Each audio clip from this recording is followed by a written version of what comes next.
Hi there. My name is Jeremy Pesner. I'm 28 years old from the USA and International Connector's resident technologist.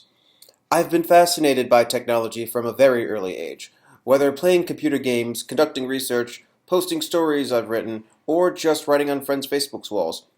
The internet has opened me up to the wider possibility of the world. Without it, I'd only be a small fraction as knowledgeable, connected, and motivated. The internet helps me to create relationships with people I've never met, to feel part of a tribe with members scattered around the globe, and to become a lay expert in a new field just by typing some keywords into a search engine. I find new opportunities where I can to apply my expertise, new organizations to follow and to collaborate with, and more perspectives on life and the world around me than I'd ever imagined. And I'm also working to leverage the internet for social good.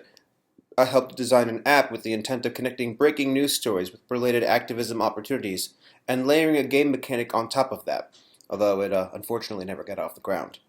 But I'm just the beginning of the story.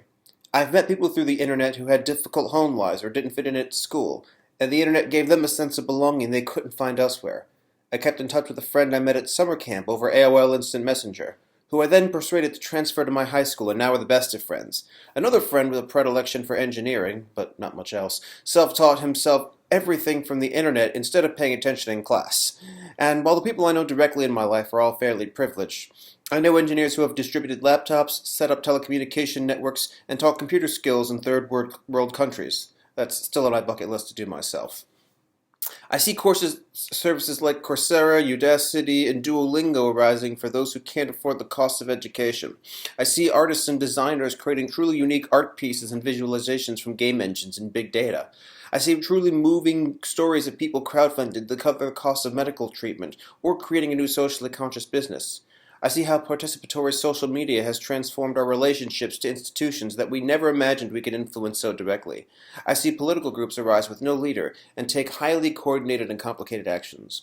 I see how exposure to different cultures and communities outside of our own has helped our generation to become more understanding, more empathetic, and more connected to causes and forces outside ourselves. And worst of all, I see those who don't have the internet being locked out of all these opportunities. Now this is why I work in internet policy. This is why I have devoted my professional life to questions of net neutrality, broadband access, intellectual property, and privacy. Because the internet is too important to me, whether as a computer scientist, as a social innovator, or simply as a citizen of the world. I want others, particularly young people who don't yet know what the rest of the world is like, to have the same experiences and opportunities with the internet that I've had. I want them to understand that the data around them is theirs to remix and contribute to, and that they can have as large an effect on the world as anyone else.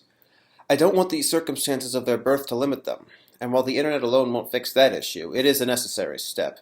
And so I think about the people who don't live in areas with broadband, or they do, but they can't afford it, or they can, but they don't know how to set up and maintain it, or they can do that, but they don't know what resources are out there on the internet, or they know, but they don't know their traffic might be filtered and monitored, or they know that, but they don't know how to get around it. I want people to feel truly free and capable on the internet, the way that most of us do every day. And that starts with all of you at this conference. I think that Vinton Cerf put it best when he wrote, "Engineers have not only a tremendous obligation to empower users, but also an obligation to ensure the safety of users online. Technologists should work towards this end." Thank you very much.